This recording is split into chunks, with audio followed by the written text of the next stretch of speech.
Between guys, to rely on yourself in no way. Believe.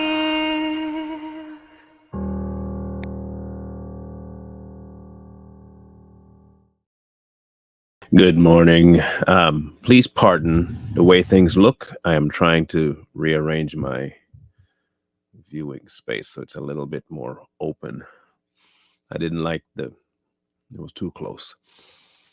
And I've been wanting to change it for a while, so this is just a trial to see what would work best. So bear with me. And if it's ugly, it's supposed to be, it's a trial. I understand that today's 4th of July and I won't keep you very long, but I do want to bring some things to people's attention. And it does have to do, unfortunately, with some churches, not all. But I fear that there may be more that will start doing this. The more I see people who consider themselves theologians leaning towards this nonsense, the more concerning it is for me. And so I came across this from a channel that I follow, Woke Preacher Clips. And normally they're fairly funny, but this particular instance was, and it was anything but funny. And it was so concerning that I had to address it here. So it's only about 3 minutes long, so we're gonna watch it. And we'll see if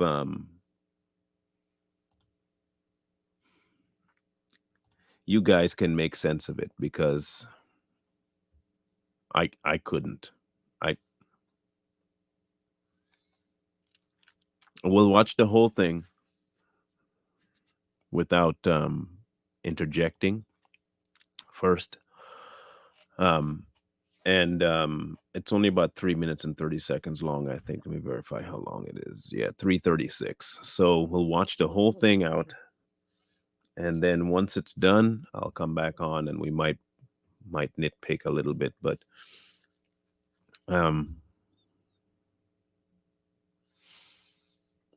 anyway, here we go.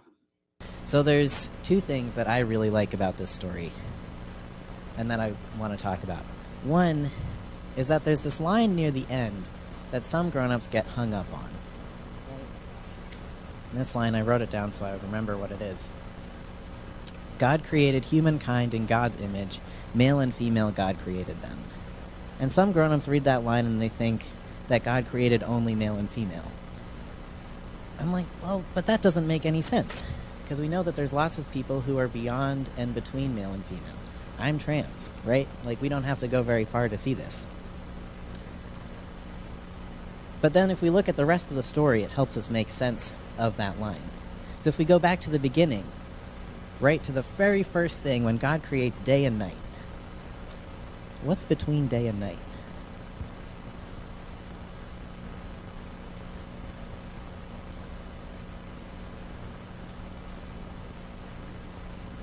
Sunset, yeah. Sunset and sunrise are between day and night. So there's dusk and there's dawn and there's twilight. I feel pretty safe saying that I think God created sunset. Do you think so? Yeah. And then if we keep going to, when God makes the dry land and the water, do you know if there's anything in between dry land and water?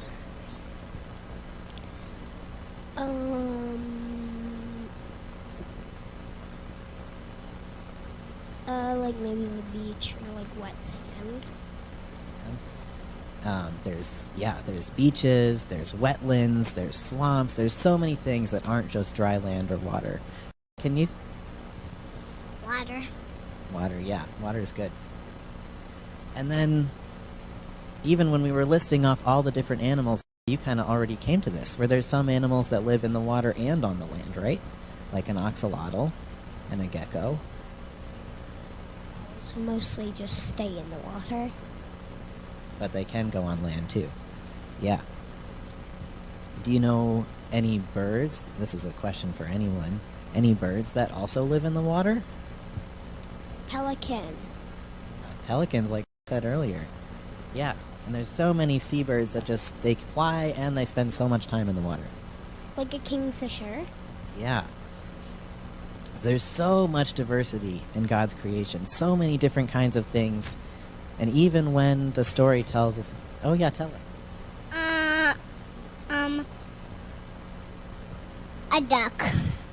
Yeah, that's a great example, a duck. A duck lives on the water and the land. A duck is actually a bird. Yeah, a duck is a bird who lives on the land and on the water. Yeah. So then if we come back to that line that a lot of grown-ups get confused about, that male and female God created them line, it seems pretty clear, right? If God created day and night and sunset and sunrise and dusk, and God created land and water and wetlands and swamps and beaches, and God created land animals and water animals and amphibians and seabirds, God also created everyone between and beyond male and female. Right, this seems, I feel pretty safe saying that. Well, you shouldn't feel safe saying that. You should feel stupid saying that. But then again, no one really told me that you people were intelligent. There has never been any statement made by any of those clowns that has been intelligent. If you are trans out there, I want you to know one very important thing, especially if you're trans and you think that, oh, this is how God made me. You can enjoy that thought when you're burning. Call it judging all you want, but that's the truth. Okay. Now, when you harm the smallest of these, which is what he's doing, and he's only trying to groom the children to rape them. I'm just telling you the facts of what it is. He's a pedophile. That particular human being is a pedophile. Any male or female that goes to talk to a child about anything sexual, you are not just a pervert, you are a pedophile. You're a grooming pedophile. And your only wish is to isolate that child enough to have sex with them. Somebody has to tell you to your face, and somebody has to let you know that we can see through your BS.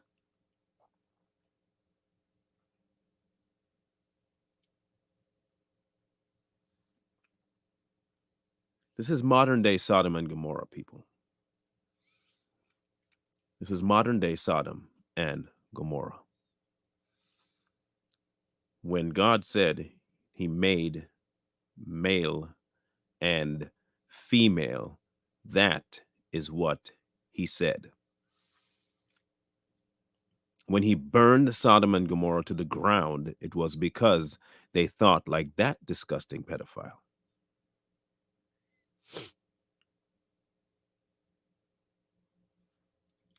All these priests sleeping with young boys, pedophiles, using the cloth as a disguise.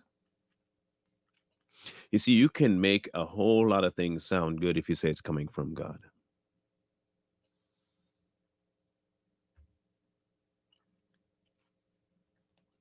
You can make a lot of things sound good.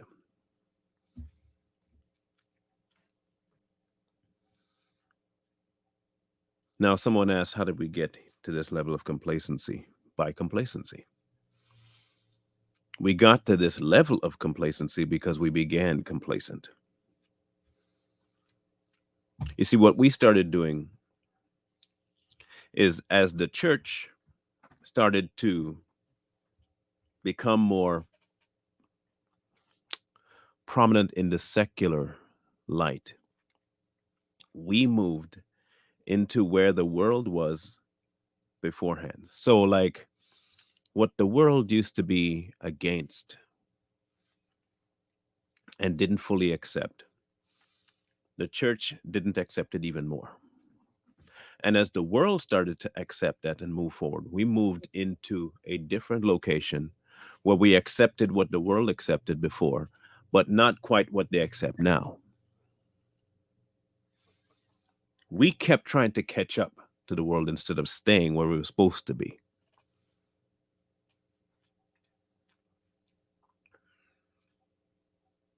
That's what we became. We left the true identity of the body and exchanged it for something other. And we were quite content with it. This whole concept of the love, love, love, love thing that came in, it was not God that brought that in. That wasn't God. That was the homosexuality of the world that brought that in. Because here's what you have to do. To convince somebody that a sin is no longer a sin, you have to tell them that love will accept them as they are. And you know what verse they'll first pull out? Yet while we were yet sinners, Christ died.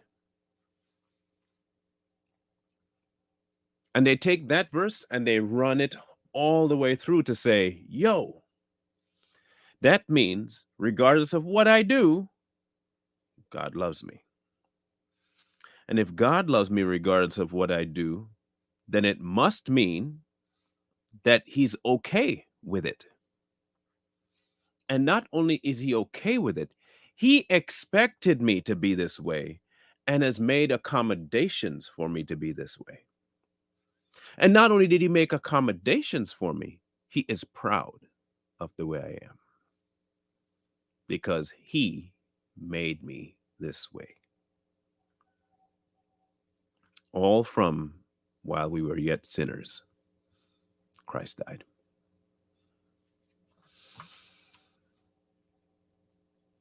See, this might seem like it stems from a extremely world view. Not extreme.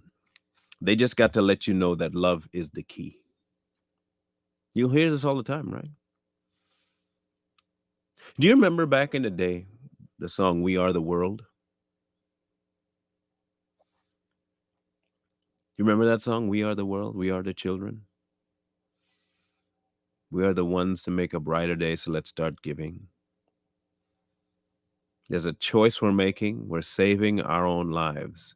It's true, we make a better day, just you and me. You remember that song? Did you catch it yet? Did you catch it?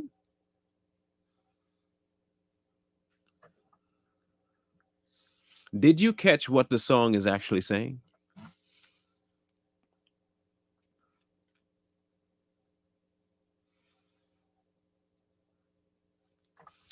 Let's actually look at the lyrics because I think it's important. And tell me if this does not sound like the modern church. Tell me if you wouldn't be able. I bet you money that there is some church somewhere right now singing this as part of a worship song. I could almost bet you that there is a church out there somewhere singing this as a worship song.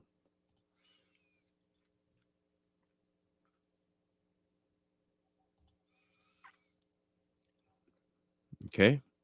There comes a time when we heed a certain call, when the world must come together as one. This is not the right lyrics at all. I know the lyrics, and that is not the lyrics. Here we go. We are the world for Africa. This was the U.S. for Africa. There it is. There comes a time when we heed a certain call, when the world must come together as one.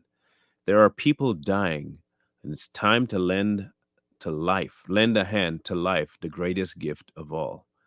We can't go on pretending day by day that someone somewhere will soon make a change. And here's how they slip all that world stuff into the church. We are all a part of God's great big family. And the truth, love is all we need. Someone asked, how did we get to this point? The church gave into the secular idea that love, worldly love, is God's love. All love is love.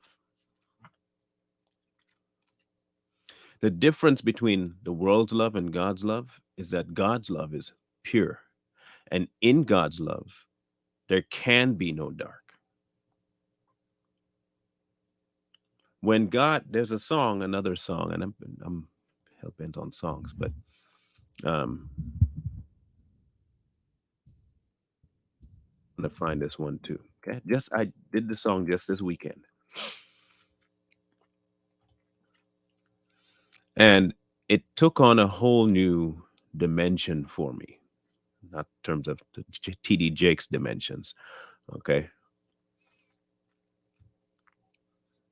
and it was at first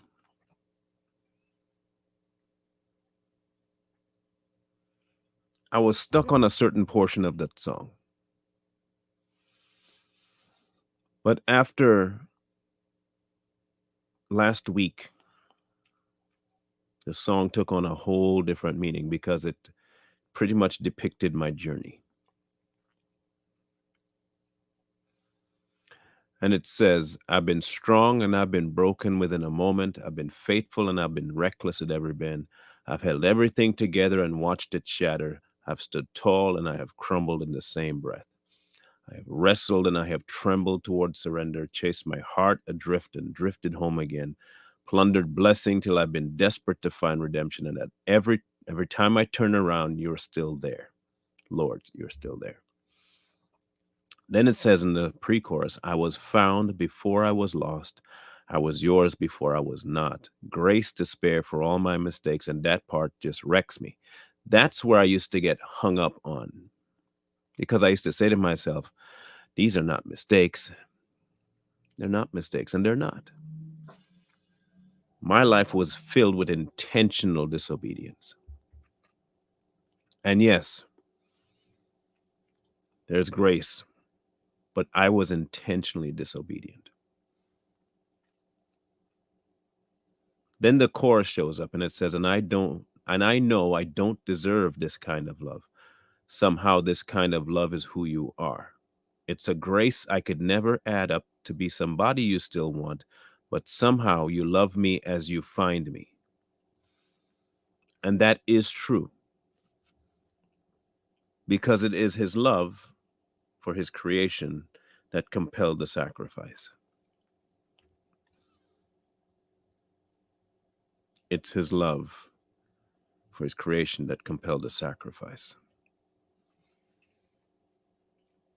And then verse 3 says, who am I to think your glory needs my praises?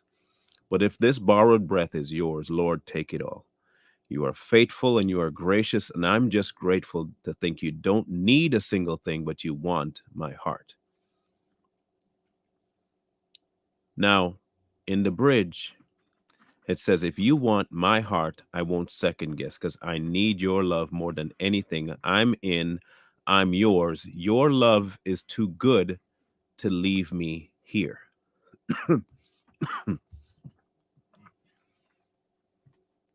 That is the part 90% of churches ignore. Even the ones that have wrote that song ignore that part.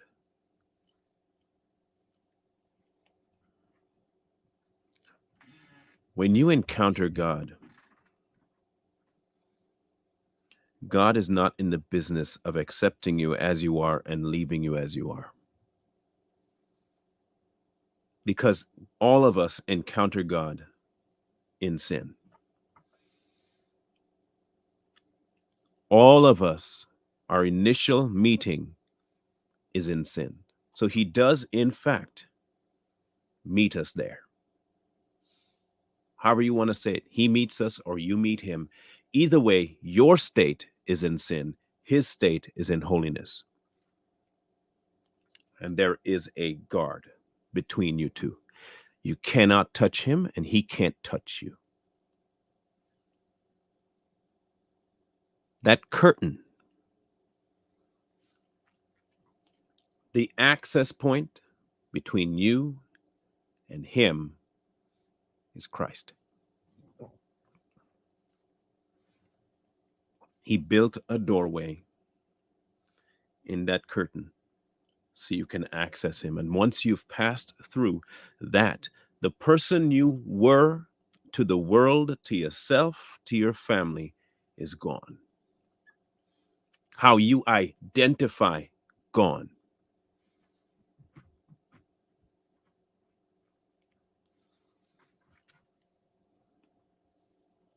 This whole movement of identification is a straight up lie, and is directly from Satan himself. You don't get to identify yourself. He does. What you're really identifying with is entities, demonic entities.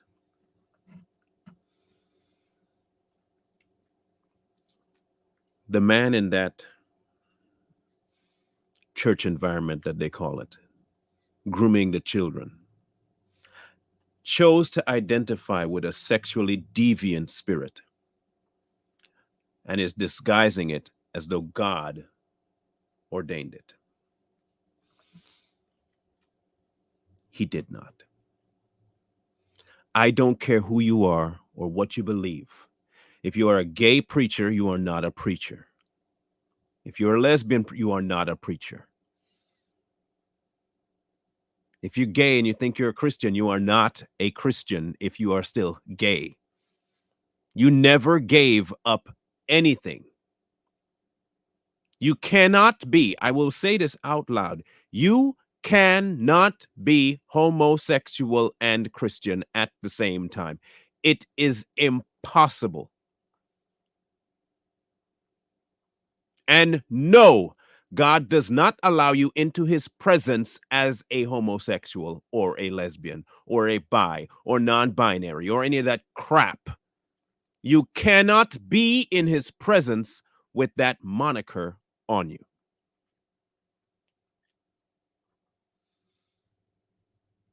I don't care what you think you believe or what book you think you read. You can't be that. No, he does not accept you like that. No, he does not.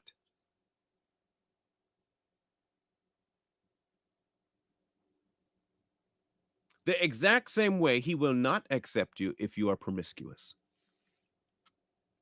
You cannot say that you are a Christian and sleeping around. Same thing. You will burn the exact same as a homosexual will burn. You're all in the same boat. You're all in the same stinking, sinking boat.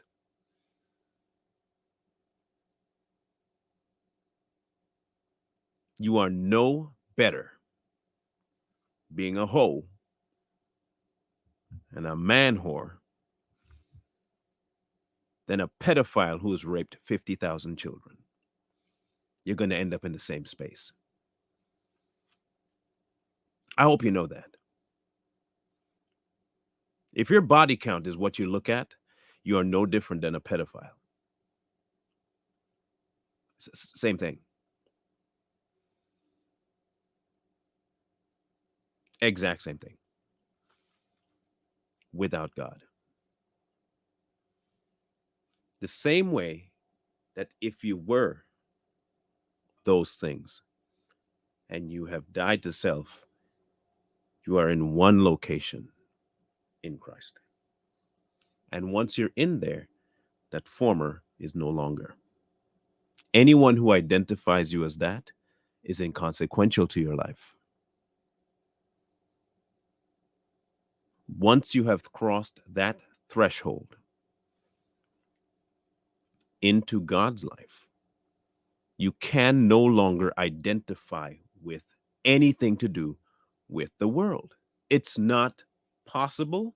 It is not allowed. And if you think you can, you have not crossed over.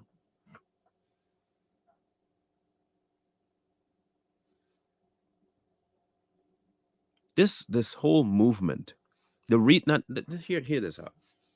The reason why the devil is using the homosexual movement, the pride movement, the reason why is because it is strong. It is the most base instinct we have. What was the very first thing once their eyes were opened that Adam and Eve recognized? What was the very first thing they recognized?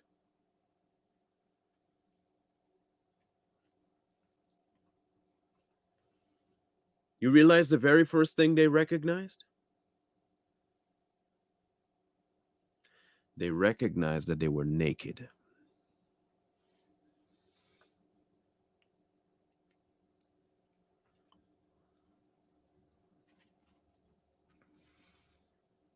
They recognized they were naked.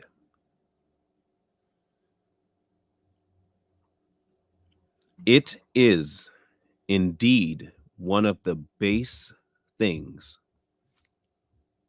It is one of the one thing that, if not the one thing, that an entire section of earth was burned to a crisp for. You want to know why it's so prevalent today? Because it is the one thing that every human can cling to.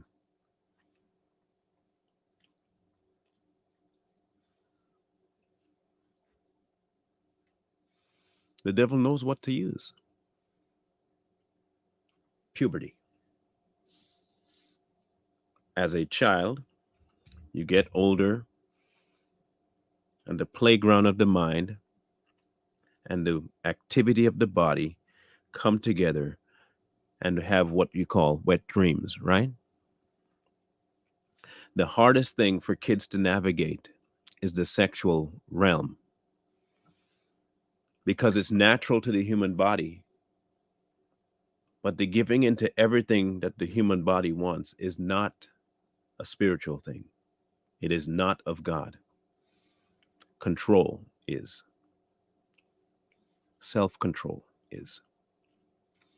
And the devil knows exactly why he's going after the children. If you can get a child to think normal about bodily activities, you can negate God's influence totally. And you can create in their mind the logic that God made it this way, so it must be okay. You have urges when you're sleeping, don't you? Don't you just go take a shower and something happens to you? That's normal. Or when somebody touches you, all of a sudden you get this reaction. God made that.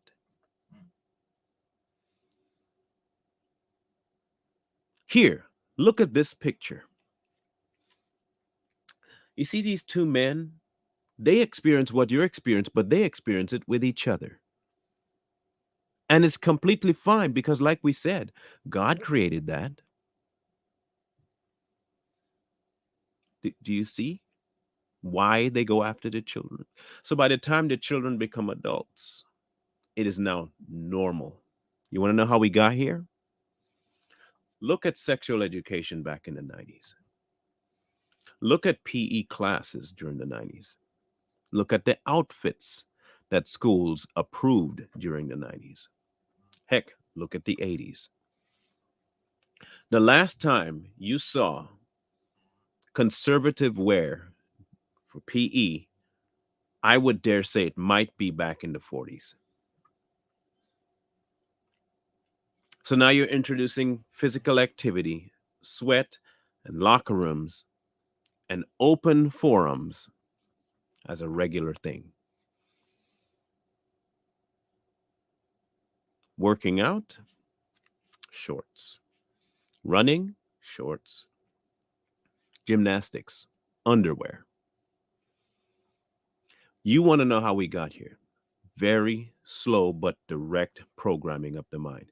And when we don't have God with our mind set on Christ, everything's fair game.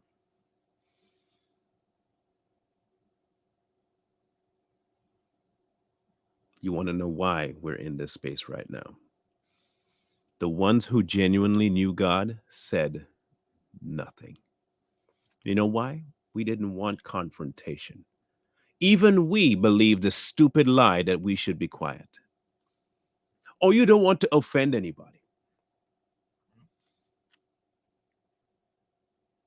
We can't offend people. We have to bring them to the knowledge of God in love. You can't be telling them about their life like that. That's wrong. That's mean. God wouldn't do it like that. Even the church believed this nonsense. Now you have preachers that will stand in a pulpit and speak this fluffy, cherry-picked, ridiculous sermon that have nothing to do with God and his holiness and has everything to do with accepting any man for whatever he wants, however he wants it, and calls it God's love.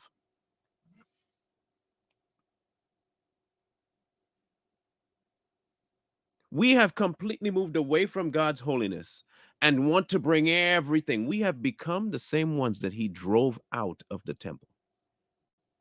You think it's about the money changers? Oh, yeah, I'm not selling any. It has become everything worldly, and we've brought it into his temple.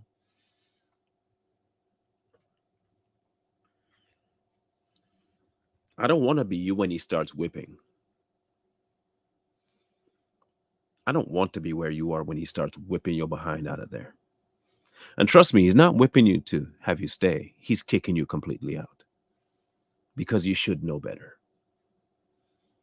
And you allow perverted clowns like that pink-haired fool to sit in front of your children and groom them for when they're alone with him so he can have their way with them.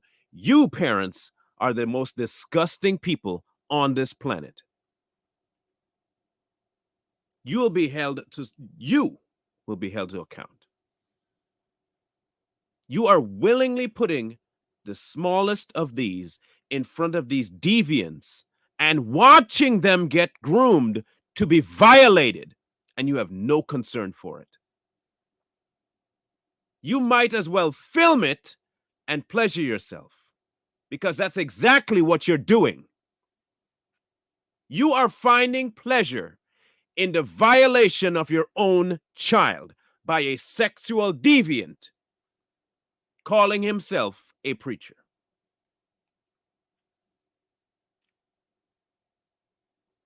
Somebody has to tell it to you raw.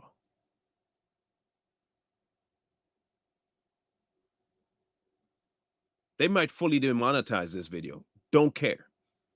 Truth is still going to be spoken.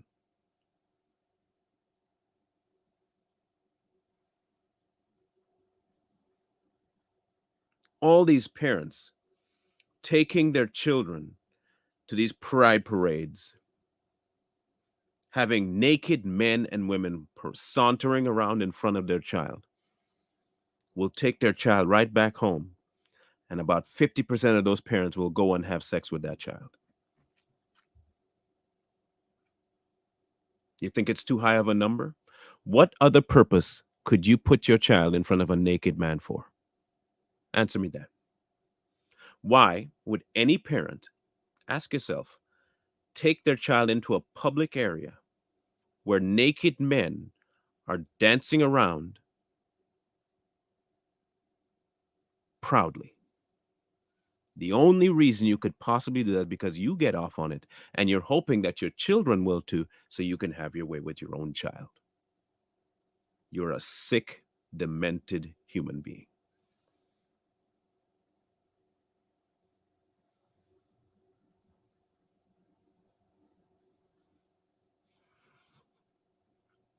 You're a sick, demented human being. All of you that take your child there, every last one of you that decide to take your child to any pride parade, you are a sexual deviant, and you're just waiting for the opportunity to violate your own child. I said it, and I stand by it, and I mean it, and I 100% believe it. Thank you, Carol.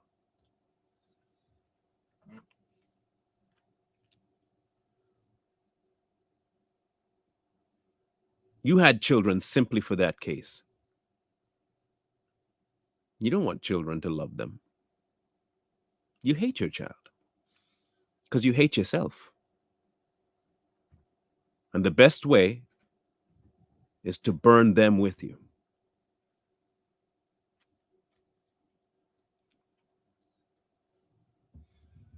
That's what you want, is to burn your child with you.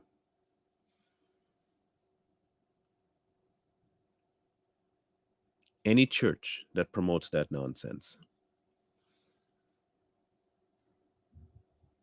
you better start investing in fire protection. One church already paid the price. Church.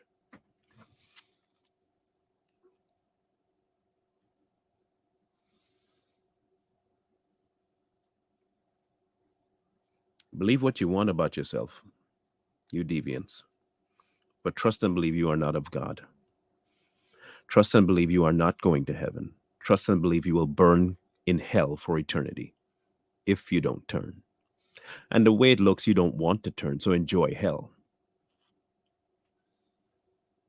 You want it, apparently, so there you go.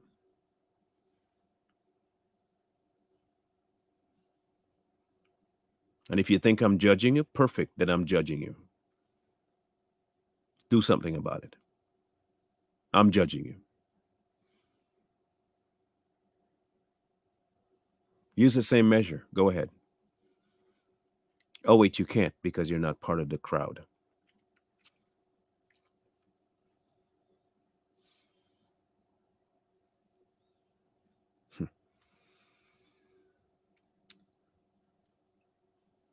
The instant you start hearing, listen to me carefully,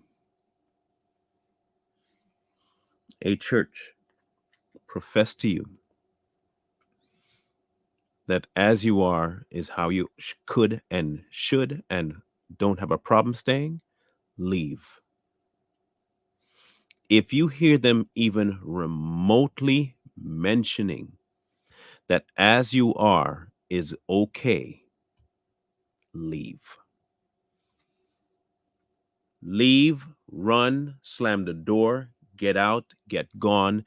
Do not hang around. Leave.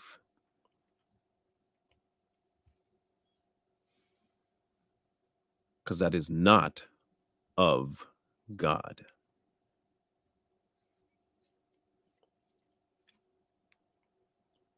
Our God redeems a soul from Sheol. And in order to be headed there, you have to be fulfilling the things of the flesh, which is what this perversion is. So no, he cannot accept you as you are and leave you there. It is not possible. If your place that you go to worship starts even hinting at that, leave. Do not ask them to just leave. By that time, they have already decided, with or without you, to push that. If it gets to the pulpit, by that point, they've had staff meetings, regulatory meetings, they've discussed the sermon, and they are all completely fine with that. Leave. You are not going to convince them.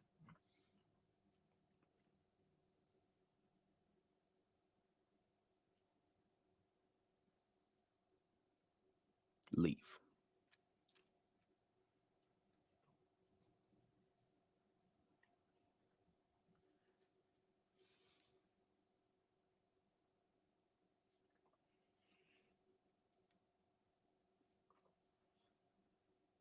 Corey and I will be tackling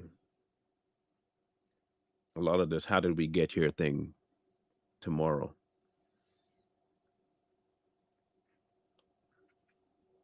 And we're going to bring some things to the forefront on the secular side to show you how the church was so complacent with getting to this point. the answer that you might be looking for as to how, you'll get. You'll get it.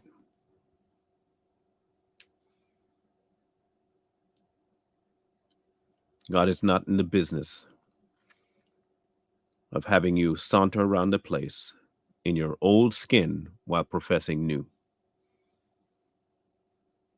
No, no. It's not how he works.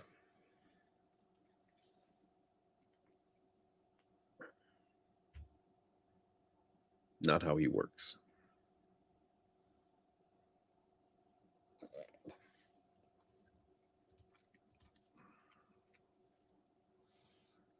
But if you want to believe that's how he works, hey, who am I to deter you, right? You made up your mind. Made up your mind. Have fun with that. Keep the energy. I keep saying that. Keep the same energy, though. When you get slapped across the fence, be happy with that, too. You wanted it.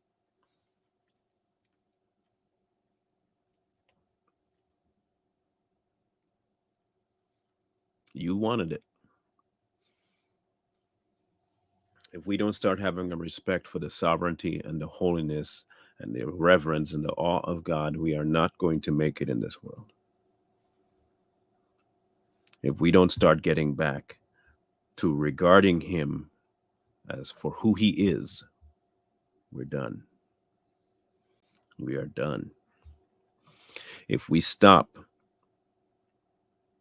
revering the Lord God Almighty, the great I am, the Holy One, in his position, we are doomed. Thank you, DJ.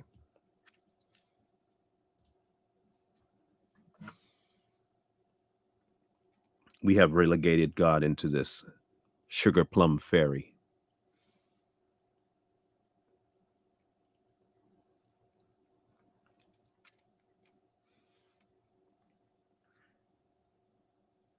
He is not. He is so not. You should be afraid. You should be afraid. You should be eternally afraid.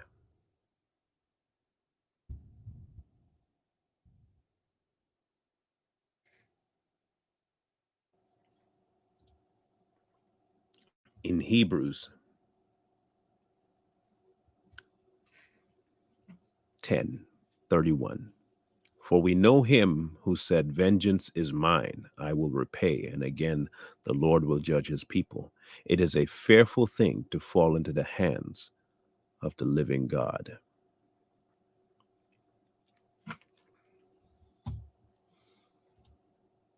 He will start in-house. And if he's going to start in-house,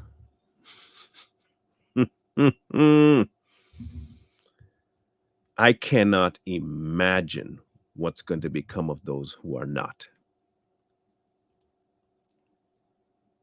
Thank you, Ivra.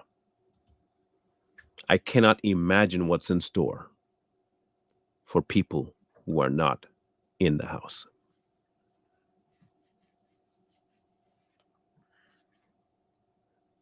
You think it's fearful for them. Wait till you see what happens to those outside. And there are many who think they're in the house. You're nowhere near the house. People, I suggest you start coming back to a reverent fear of the Holy One. Wisdom begins right there. The fear of the Lord is the beginning of all wisdom. You have to know your place before your Creator. Without that, forget it. Forget it. Game over.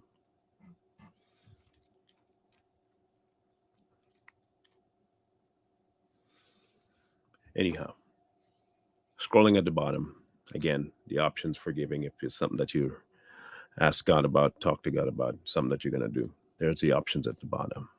Cash App, PayPal, Super Chat, all open. Of course, run it all by him first. Talk to the man, talk to God, talk to the author, mention it to him. He will direct you. Always. Okay? I don't intend to. I know I've been teeter-tottering, but let me tell you, after last week and his chastening and his love and his burning of the chaff and all that he did, the removing of veils and the opening of my eyes, there is no backtracking for me. Thank you, Connie. There is zero backtracking for me. Every chain that has possibly been attached to me is snapped off, and I am no longer bound by anything man-related. No more. If you thought I was off the chain before,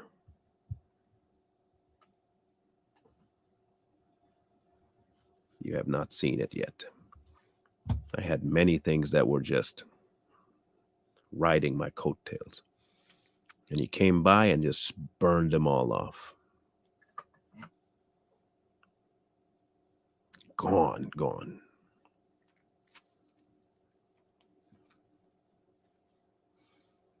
So I'm not going anywhere. He called me to this, and this is what I'm going to do. Plain and simple.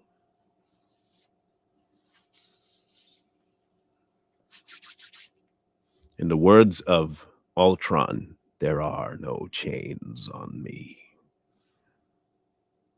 Gone. So we'll catch you guys tomorrow. There'll be no more shows for anybody today, at least that I know of. There will be no mix and there will be no Too Strong. It's a day off. It's 4th of July. I already prepped this, and this one's a little different because he told me to do this, so I'm doing it regardless of it being a holiday. I understand the views will be kind of off. People are not going to catch it until later. That's okay. I'm not worried about the views. I'm worried about people hearing the information. So I get that it's a holiday. You guys enjoy your holiday. Take the day break and all that stuff. But I'll see you guys on the morrow. We'll talk about Moses and the burning bush tomorrow. And then we're going to be talking tomorrow afternoon, evening with Corey about how all that came to be. And then even on Savage Patriots, we'll be dealing with the same thing. So thank you, Debbie. And we are talking about the political side during the Savage Patriots. And then we'll be talking about the social side on Too Strong. And we tackle the religious side here today. So you're going to get a full meltdown of why we are here and how to approach it all around. Okay? Don't light fireworks in your hand. Leave it on the ground. I don't think I got to tell you all that, but you never know. Thank you for the super chats and those who are planning or have sent anything via the other options scrolling at the bottom. Thank you in advance, and thank you for. Y'all have a grand rest of the day. Whatever you do, submit to him. You're not going to go wrong, and it's not going to be bad. It's going to be amazing. Submit to him. You'll be much better off. Wisdom calls to you from the streets. Please, please, please find wisdom. Peace. Hold tight the dreams, for if dreams die, rely on yourself and know